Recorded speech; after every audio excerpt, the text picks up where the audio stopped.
Welcome to another episode of Beyond the Bite, a podcast about the intersection of business, public policy, and politics.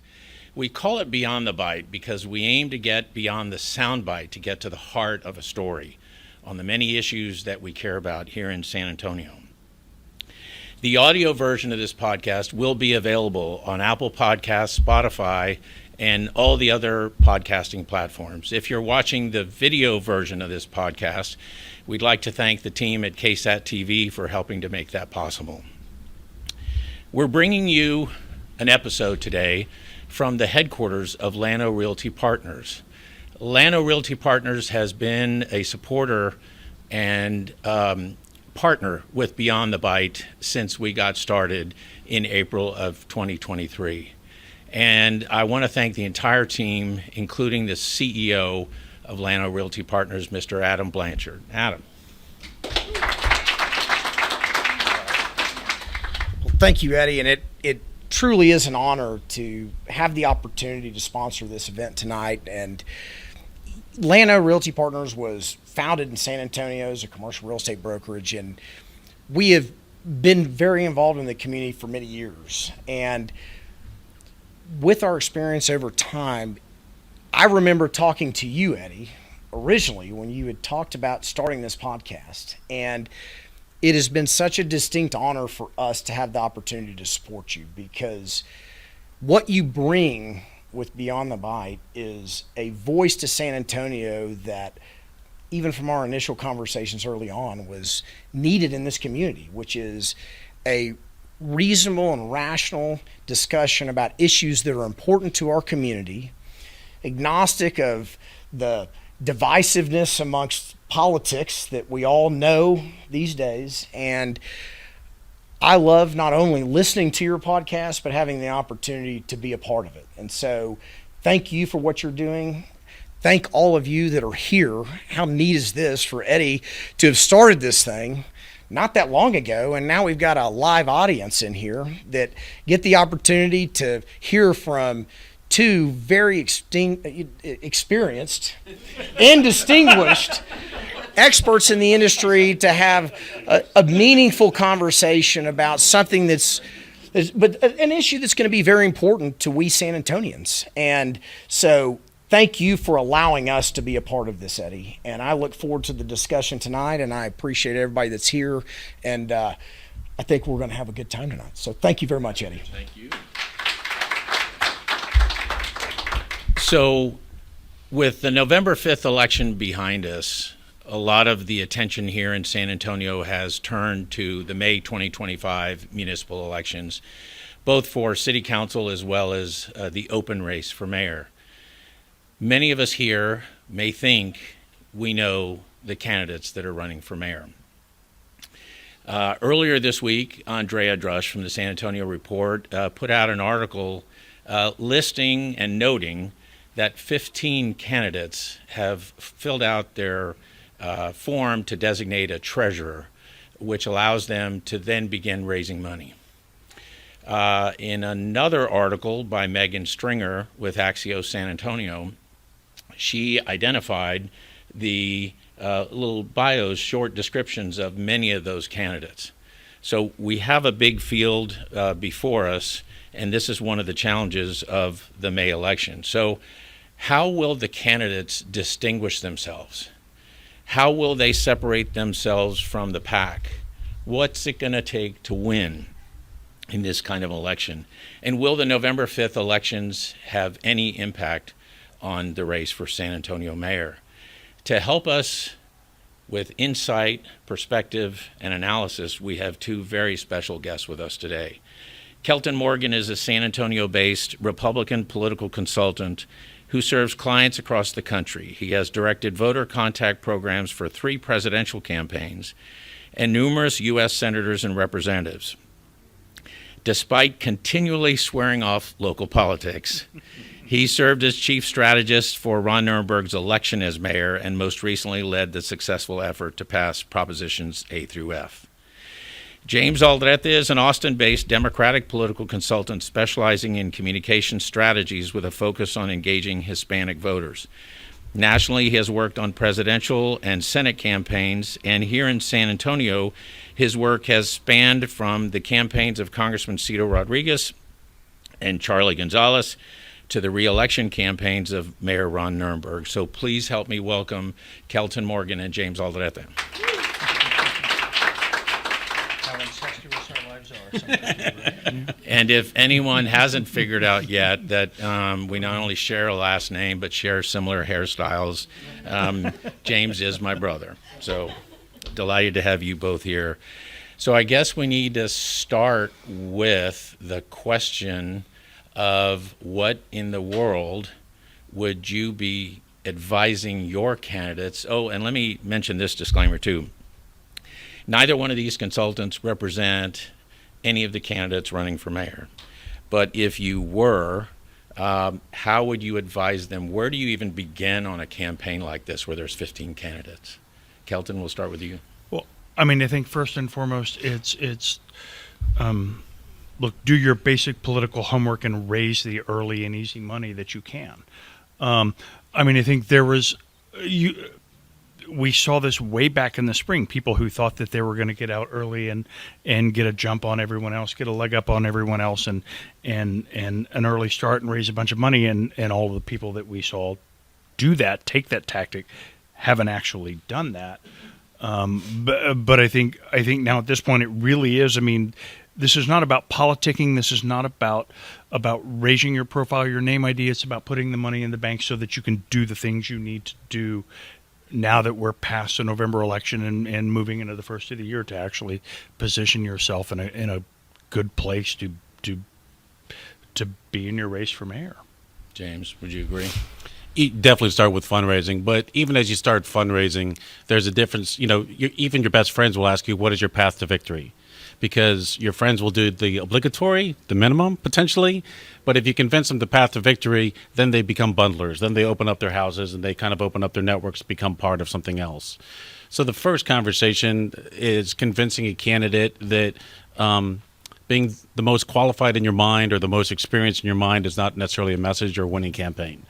As many most qualified candidates have probably lost more campaigns than won campaigns if that is their only message. So I think you have to come up with really what is the theory of the race. And then you do the fundraising and you take a look at, have enough of a kitchen cabinet that can provide real feedback. I'm a Democrat. We're big believers in fact-checking, especially the opposition. But the biggest liar in politics is the mirror. And it will tell you exactly what you want to hear. And you need to have those voices that test those truths. And I think that's true. I think that path to victory, I think figuring out your roadmap, whether or not you have one, is in large part based on the money that you can raise early. Or the money that you can raise in general. You have 15 people, I think, based, Andrea, on the most recent story that you wrote, and there may be a dozen and a half people when all is said and done, or even more. But how many of those people are going to be viable because they have the resources to actually chart out a roadmap to get them there? I really think that if you look at the 4 council people who are running for mayor right now, it is really hard to see where they come up with the financial resources to chart that pathway, to chart that roadmap. I think more likely you're going to see people coming from outside the council that are able to put together the resources to actually make a strong run. So the only counter to that, real quick, is first to congratulate them on the passage of all the city charter amendments. And in a November election, that really is a sign that there is confidence in the direction of the city, that there's confidence in the mayor, that there's confidence in the council. So they do have some advantages, but those advantages plus money is what puts you in the lead. So, and we'll come back because I'm going to expand on that.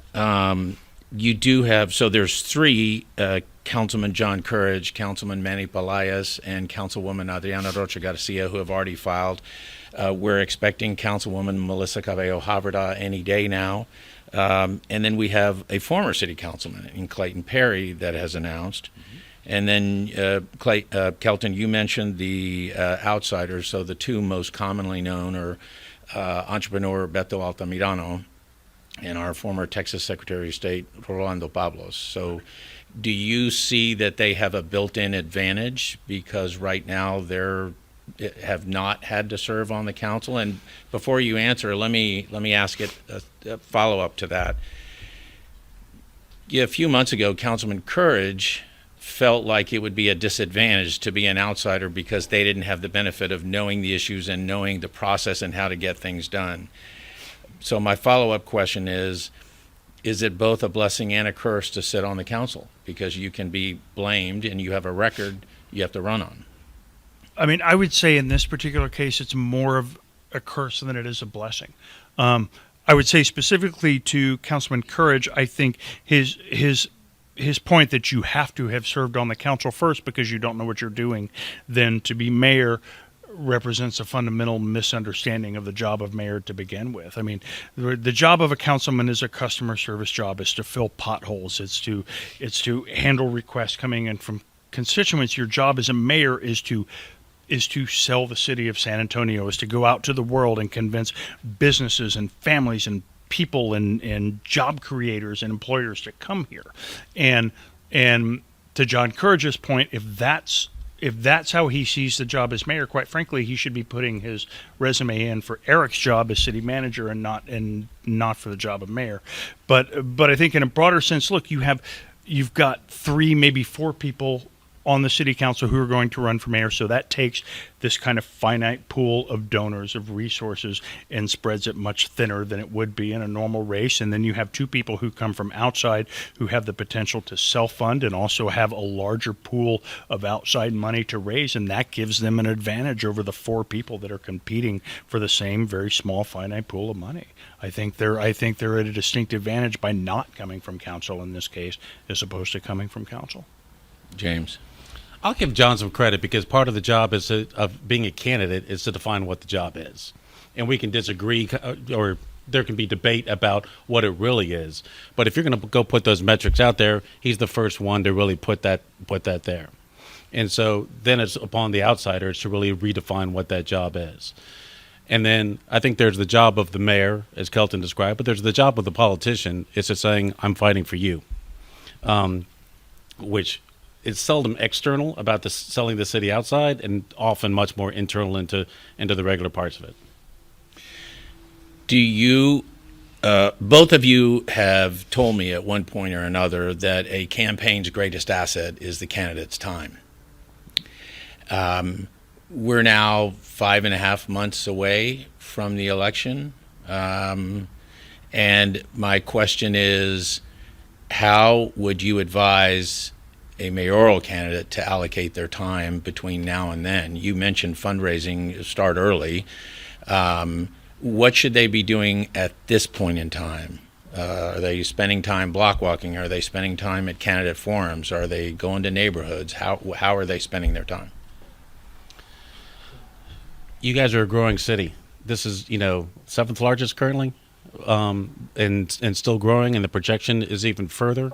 Even though you're talking really typically in the May elections, we're political junkies. We can get all excited about Leticia Van de Putte against Ivy Taylor and Mike Villarreal, and that was 13-15% turnout.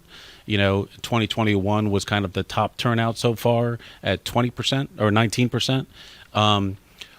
If the Spurs have a thing on the ballot, that could potentially drive things to 20-22%, something like that. So you're still looking at somewhere between 150 and potentially 200,000 voters. And so it does go back to fundraising, because helping people understand that scale about how big this city is, and even when you're only talking 1 in 5 voters, you're still talking 150, 200,000 voters. That's a lot to talk to and have the repetition to really get your name known. So it is fundraising, and you do have limits on how you do that. And what it takes to build up a machine, some people in this room know, it takes a lot of infrastructure and a lot of networking, a lot of thinking, a lot of one-on-ones to really build those networks. And you're doing it because you have a message you want to share. And without those funds, that message doesn't get across, because in a growing city, everyone's busy. And so you have to really be able to communicate to 150,000 people. Not 150,000, that's the turnout. If you're looking at what it takes to kind of build your base and place your position, you're still looking at 30, 40,000 people.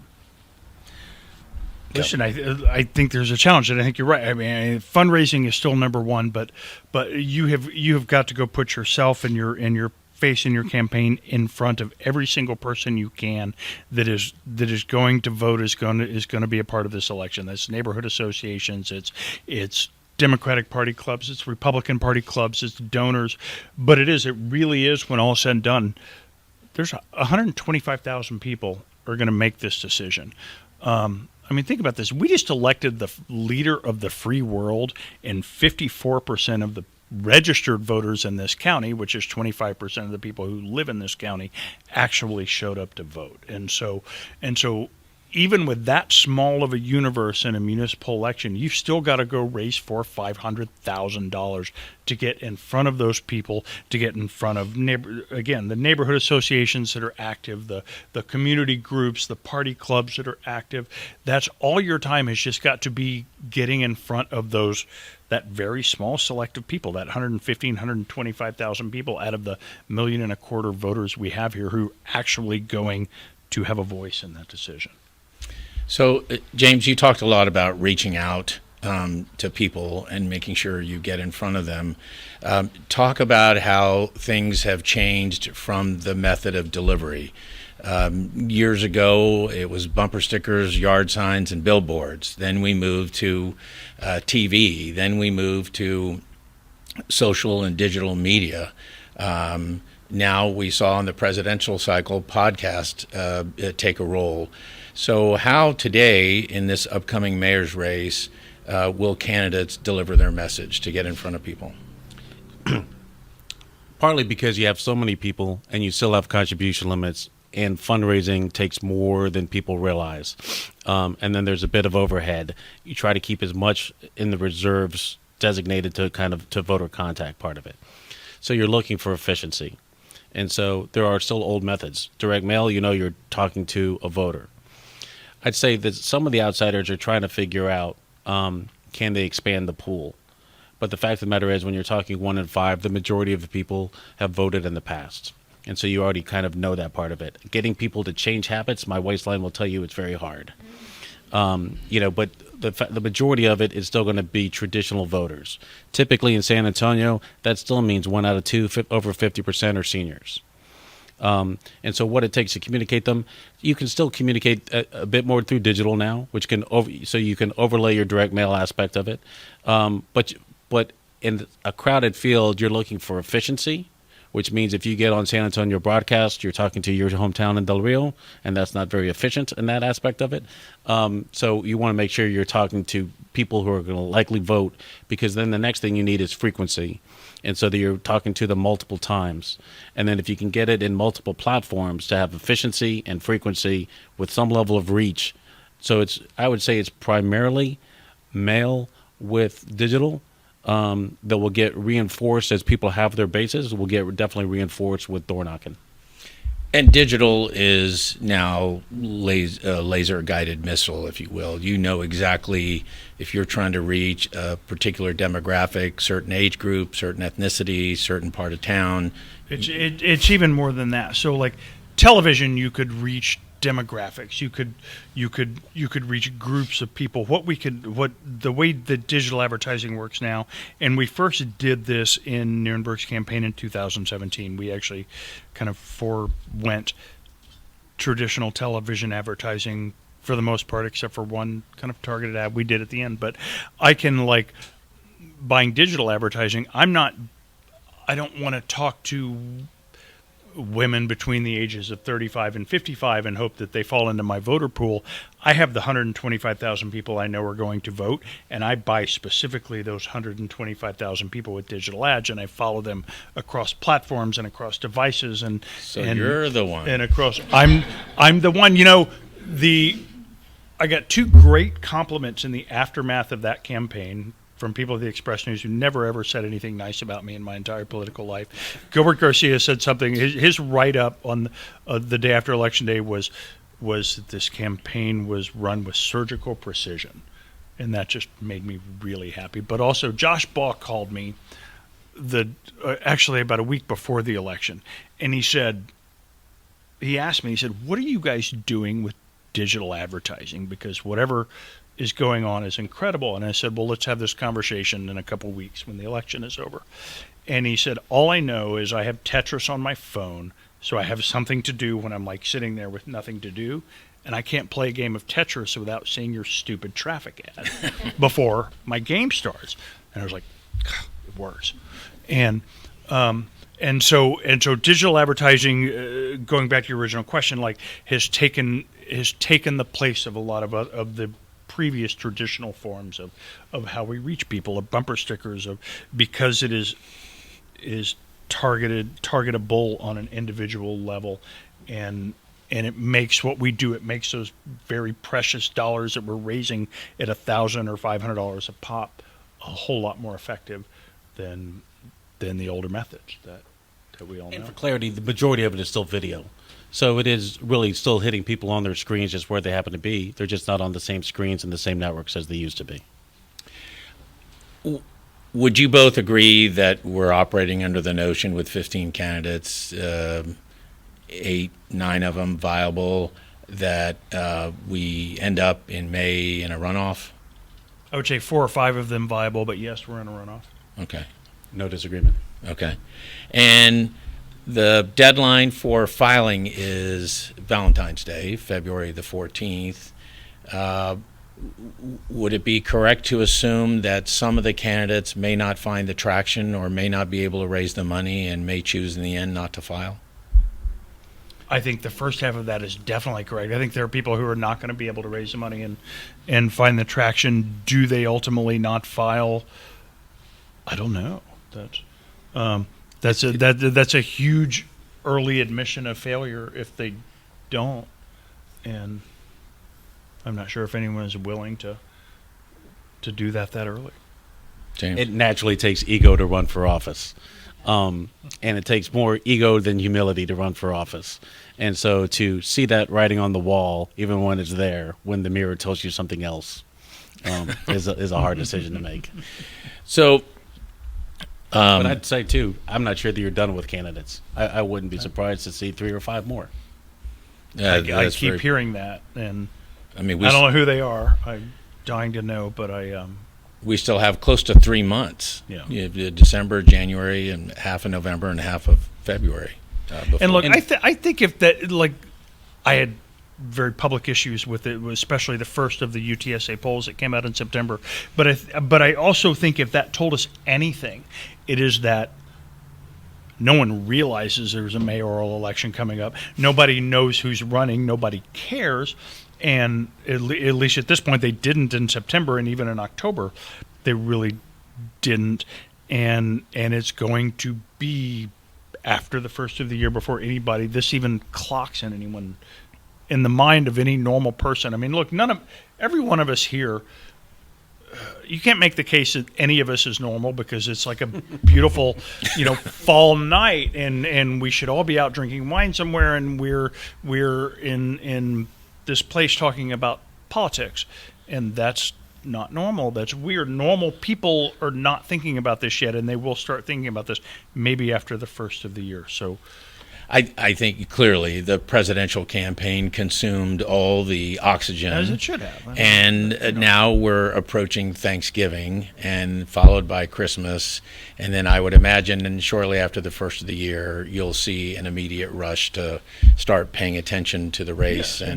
And you'll see poll numbers. You'll see people actually realize there's a mayoral race and start to think about it, that you didn't see in October and September in those 2 UTSA polls. Again, if they told us anything, it's that everyone who tried to get out early and get a jump on the other person or get a leg up did so kind of at their peril, because it didn't pay off. It didn't give them anything.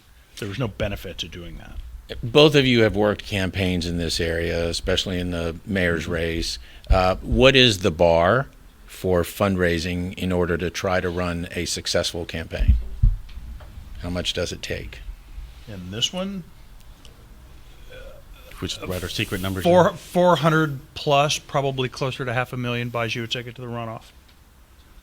And I don't see how the 4 council people running for mayor meet that bar. I'm not sure it buys you a ticket to the runoff, but I think 400,000 is the entry fee to have a viable campaign that you can communicate. Yeah. Okay. And there's two schools of thought on campaigns like this. One is you leave everything on the field and spend everything you have. The other is you hold back a little bit in the case that you make the runoff. But if you do that, would you not run the risk of possibly not making the runoff?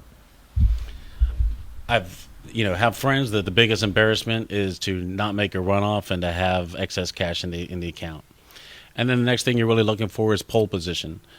How strong are you? It's easier to raise money if you're first. It's easier to raise money if you're a close second. It's hard to raise money if you're a distant second.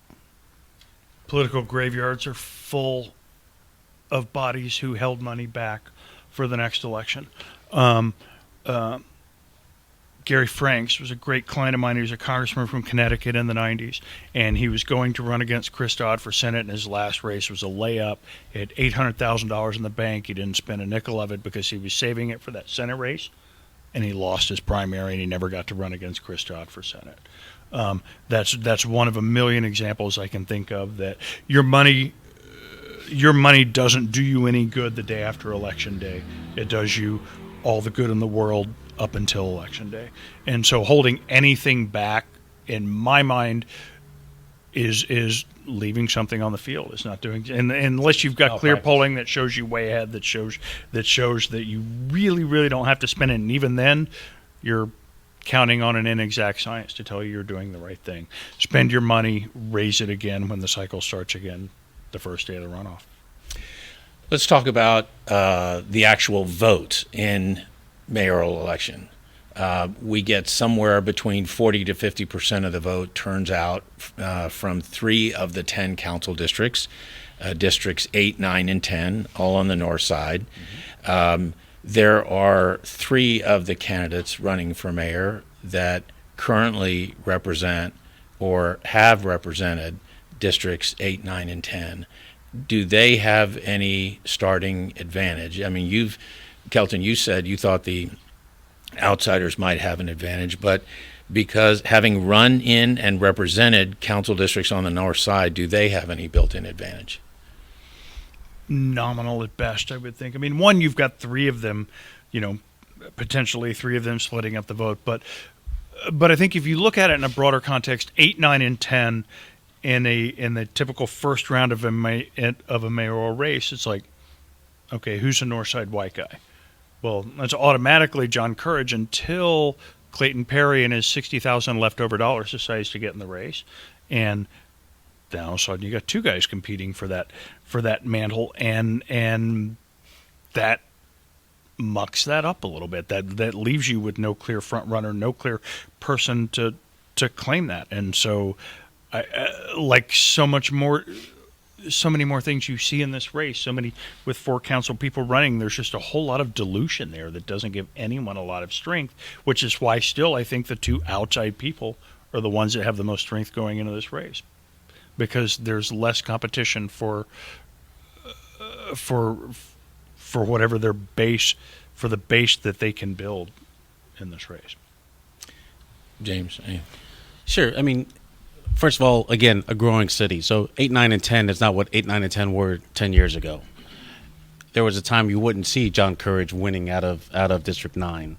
And so it is a growing, diversifying area. It still does represent 40, 50% of the vote.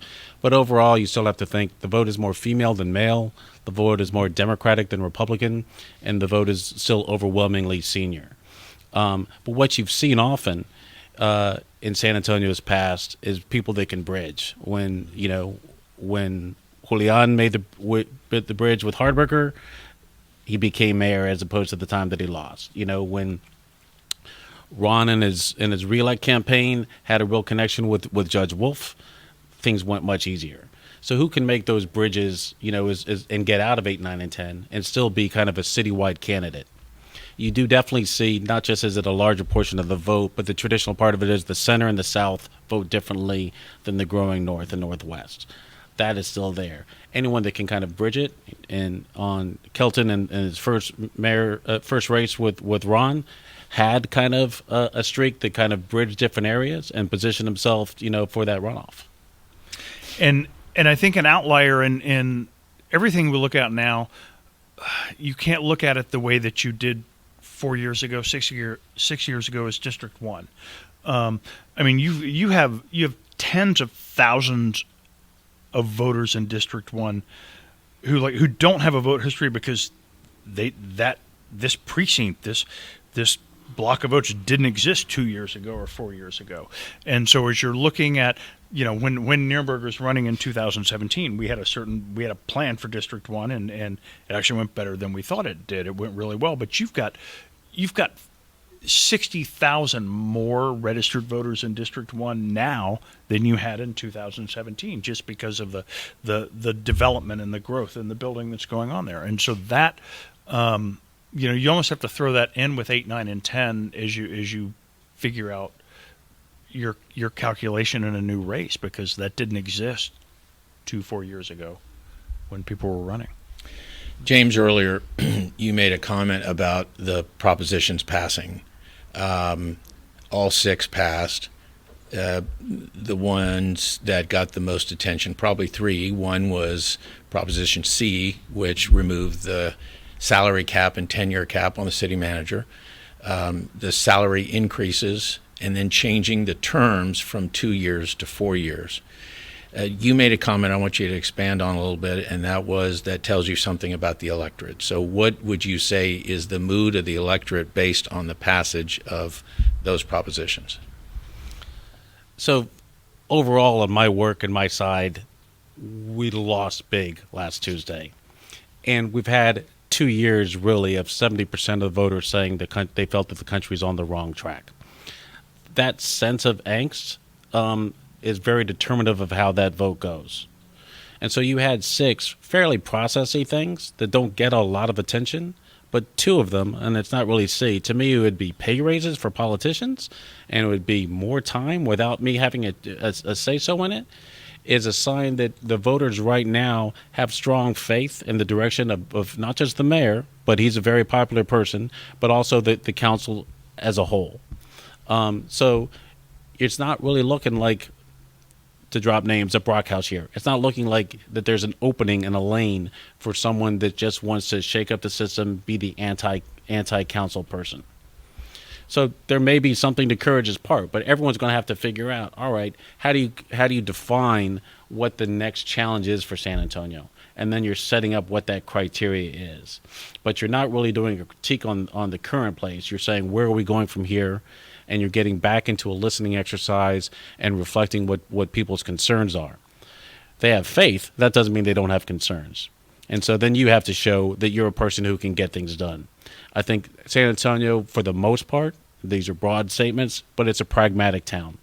They like leaders that get things done, but they also need to see it in a way that still talks to working class families and not just North Side.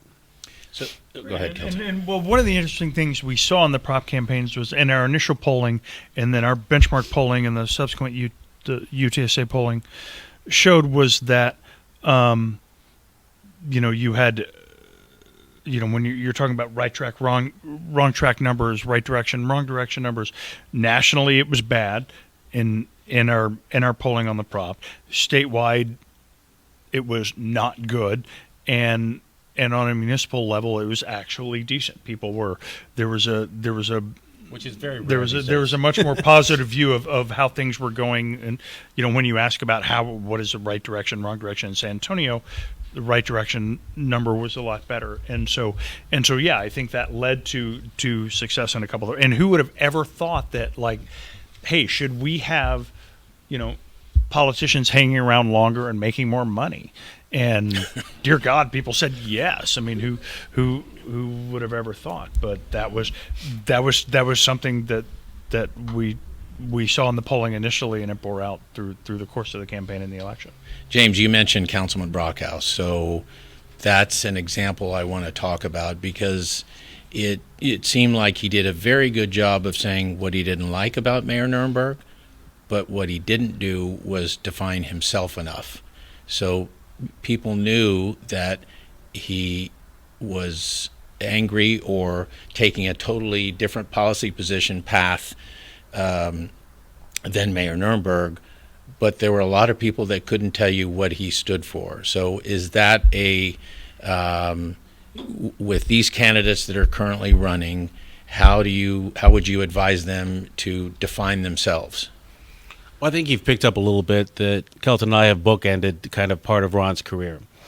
I have the advantage of helping out Ron post-COVID. So none of my own doing whatsoever, but the trust that he built over COVID and having kind of calm, reassuring leadership on a daily basis and communicating that.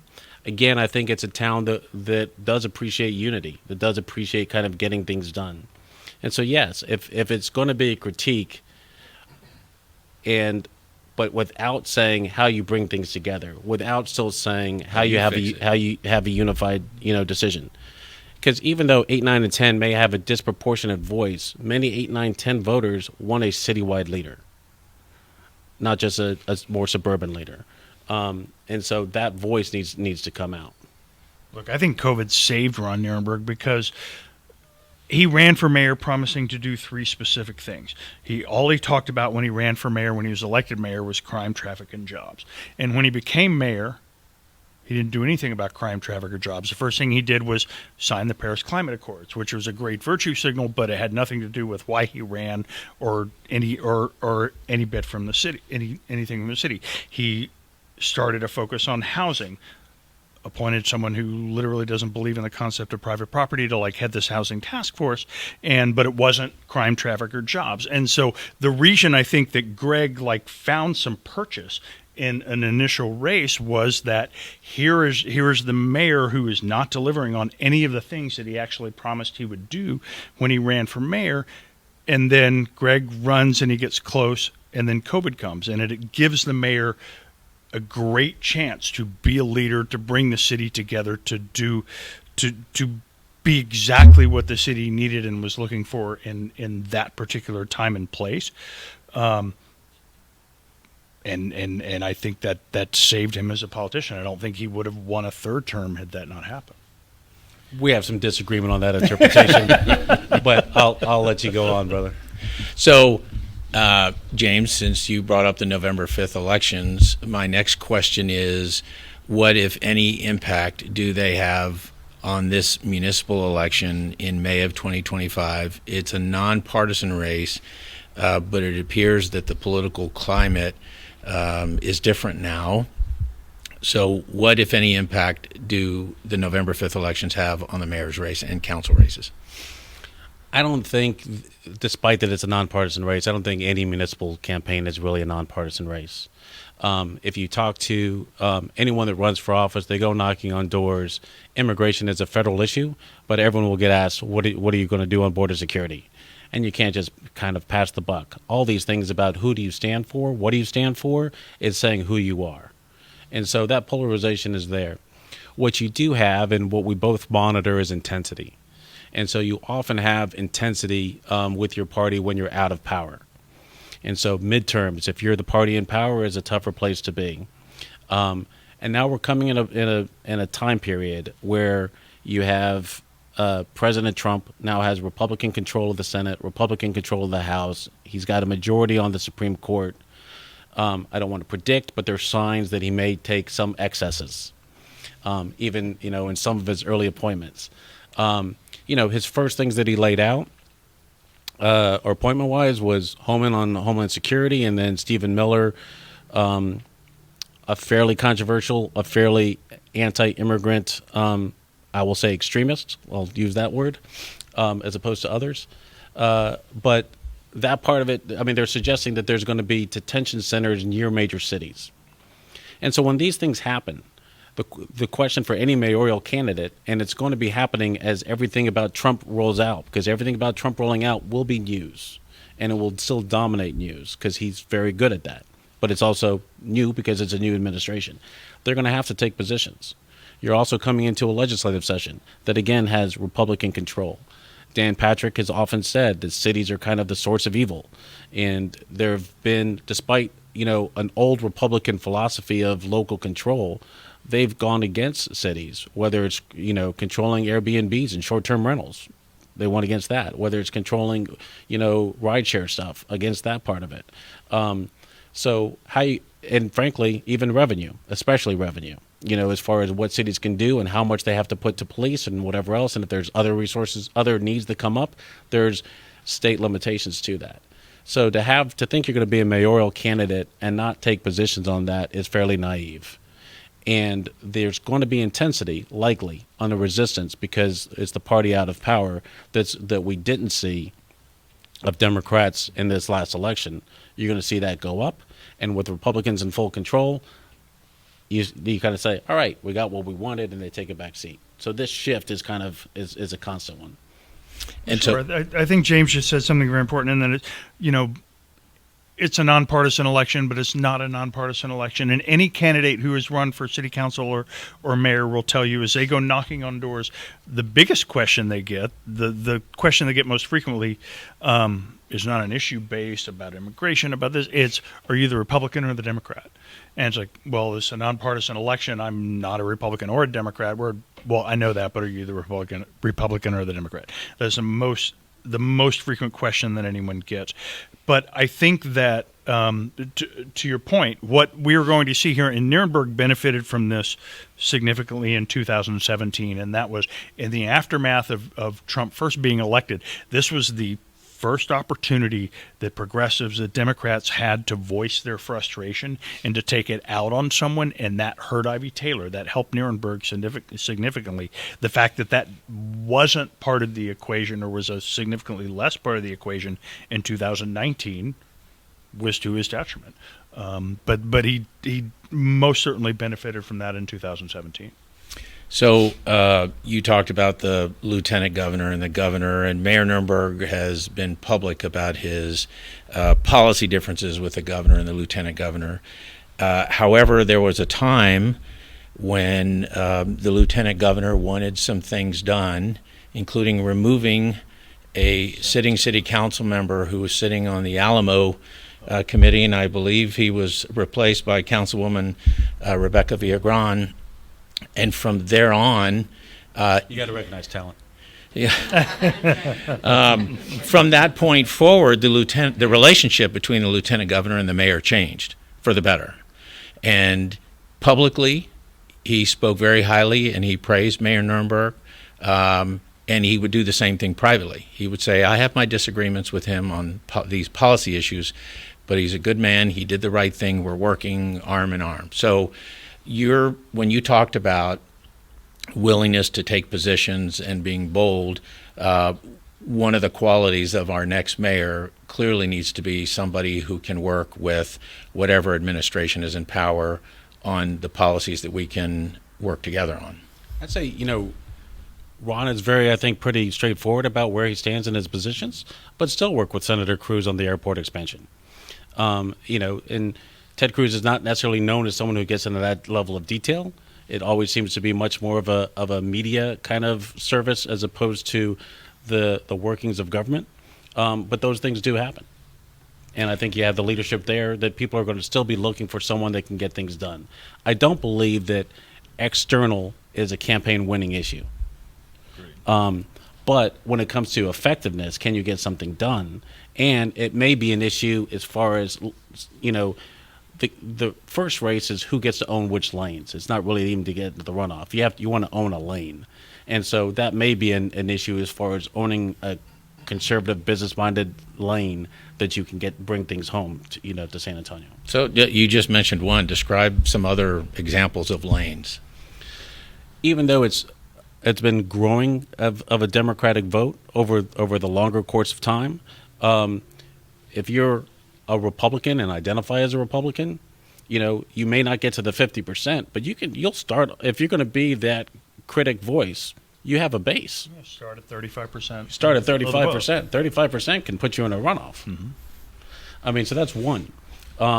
Two, like I said, there is that opportunity for someone on the left as well to be the resistance voice and can pick up potentially South Side. I don't mean to just say that it's just South Side. It can pick up. There's plenty of Democrats in 8, 9, and 10.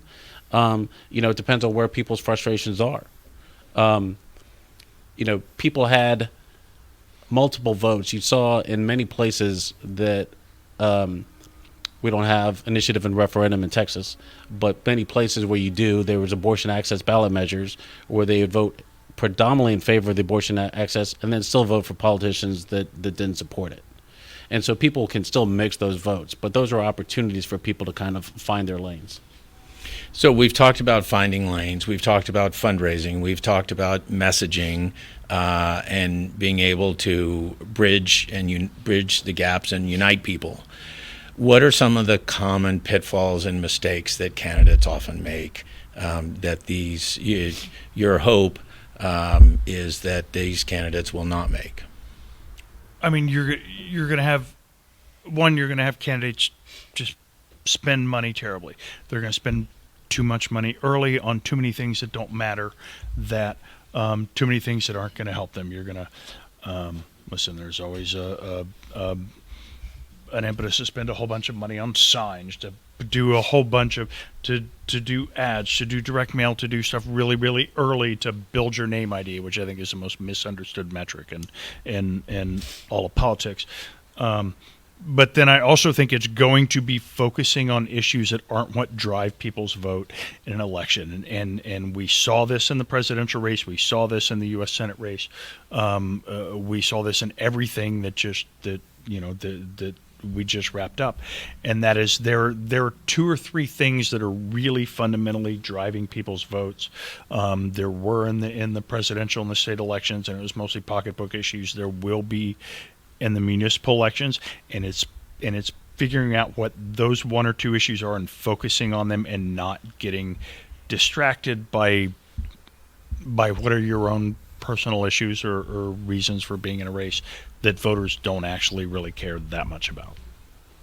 So, go ahead, real James. quick, Yeah. I think the number one thing, especially in local campaigns, especially with first-time candidates, is understanding it's not about you. It's still about voters. And so it's got to be about something bigger, how you can connect with voters and where that part of it is. But in some studies still say it's a challenge even more for female candidates that desire to kind of credentialize yourself to show that you're qualified. You're in. Your courage is there. You put your name out there. Now it's time to connect and not like be looking for the affirmation. The affirmation needs to go to the voters that they see who you're fighting for. So in May of next year, well, actually in April, Fiesta week coincides with early voting, and Election Day falls on the same day as the King William Fair and Fiesta Flambeau and about 8 or 9 other, the Pooch Parade, don't want to leave that one out, 8 or 9 other events. How in the world do you raise money, get your vote out, get your voters to the polls when, as we all know, people kind of check out during Fiesta? Look, it's a bigger extra challenge. But at the same time, I mean, look at in where we are these days, somewhere between 2/3 and 75% of the people are going to vote early, and it is exactly that: knowing who your people are and getting them to the polls before Fiesta, before the parade, before King William, before the Chariot or the Pooch Parade or whatever. It's part of it is just that discipline and knowing that even we saw on Election Day a week ago that the Election Day vote was 19% of the vote, and know that in this municipal election in May on Flambeau Day, on King William Day, it's going to be 8% of the vote. And you've got to be that much more ahead of the game and get your people to the polls that much earlier. All right, we're going to take a question or two from the audience, but while they're getting the courage to think of a question, I will just ask you, between now and the end of the year, what do these candidates focus on? Money. I'd say money, but then you're also helping build out your story. And so that you're going to need to have those other testimonials of people that are going to reaffirm what that is. So while it's not about you, you do have to introduce yourself and have a bio. And then you hope to have those kind of story banks and those other credentializers kind of lined up. And then I think you have to look at your weaknesses. I think most candidates, while you can own a lane, you still are saying you're going to be mayor for the entire city. And if you haven't gone to know leaders in a different council district. If you haven't gone to see people from a different side, we all surround ourselves by people like ourselves, and you got to show that you're going to be a larger thing. And that cultivation can't happen at the last minute. So you need to at least have a few people that are going to be there, and that's hopefully what the early starters are doing. I would agree 100%. All right, we're ready for questions. If DeMonte, come on up to this microphone so we can capture. State your name and your question. DeMonte Alexander. All right, you stated my name for me. So DeMonte Alexander. So great conversation, guys. You mentioned a lot about what the candidate should be focused on, what they should be doing. But my question is, once that candidate wins, what should that first 100 days look like? We have a lot of issues. Maybe issues, but things that San Antonio, big ideas that we need to focus on, like transportation, housing. It's a big conversation. What should that first 100 days look like for that candidate? I mean, I think the first 100 days is fulfilling the biggest promises that you ran on, or at least making progress on those. So, as transportation, it's like, okay, I am 100% committed to taking this money we stole from VIA for this program and giving it back to them so that they can build more, Rapid transit. more rapid transit lines, kind of a thing. Or I ran on housing, or I ran on property taxes, I ran on this. What is the one thing you can do that makes a huge statement and makes real progress on that issue? Real quick, too, you know this well, but thanks for the question. You're going to have to build those relationships, especially with a new council. You want to have that sense of unity, and you don't want to have that sense of chaos. And so there is like an internal game. The external one is over, and you start the internal. 100% agree. You need to follow up on your promises and show that that's a priority. But the city has a cycle. So you're ready for the budget. You're ready for the other things. You understand where the finances are and anything unexpected. In those first 100 days, you don't want the unexpected. It typically comes, but so you want to make sure you don't have those blind sides. We have And four. that's a really, really important thing, though, because I think some of this has been lacking recently. Is having and building and establishing those relationships, because that's been an issue within the council right now, is that those relationships are lacking, and that is led to more problems than we should have at the moment. So there's 4 open seats on the council. The mayor makes 5 open seats, assuming that all the others get reelected. So that will be 5 of the 11 that will be new. Next question, Rebecca Villagran. Hello, Rebecca Villagran, South Texas Business Partnership. You talked about maybe jumping in too early. So when do you think it is too late for somebody who is viable to jump into this race?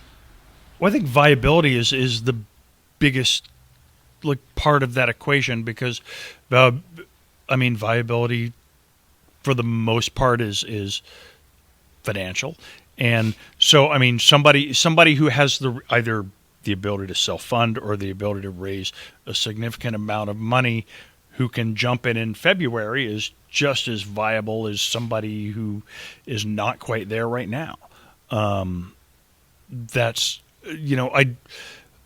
Typically we've seen people jump in sometime between the middle of December and the middle of January, and that's a more normal timeline than this particular cycle has been different than that. But again, the viability, I think, is the most important part of that equation, and that's money. If you want a hard date, I'll say right after Thanksgiving. But for those that started early, and I'll go back to the council, all the charter amendments passed overwhelmingly, a vote of confidence in the current council, and a vote of confidence in the current mayor. So those that started early without a sense of defined purpose start to look ambitious. I get you have to do it to be able to fundraise. I get it's a reason to start to be able to hire and build out that infrastructure. So you're either looking for like listening tours, or to have that time without defining the race. Looks like wasted time and resources that you can't hit up those same people once they cap out again. Speed round, 20 seconds. Any final thoughts? I'll say this. Thank you for the conversation. I think there's a lot of us that see that there's a lack of civility in these, but I would say even more so, there's a real need for kind of civic education and building those civic bonds. So congratulations to you, brother, and everything you're doing. Well, you just gave me an idea for another podcast, Beyond Civility. I think we've been beyond civility. then we'll for open quite up the some bar. time. I think we need to get back to. Well, this concludes our podcast episode today of Beyond the Bite. Again, we thank you for joining us. We always thank you for listening. Special shout out to Llano Realty Partners, our sponsor. This podcast is edited by Nick Chamberlain of Every Word Media, and video supplied by Studio O and the Onward Group. So, ladies and gentlemen, please help me thank Kelton Morgan and James Aldrete.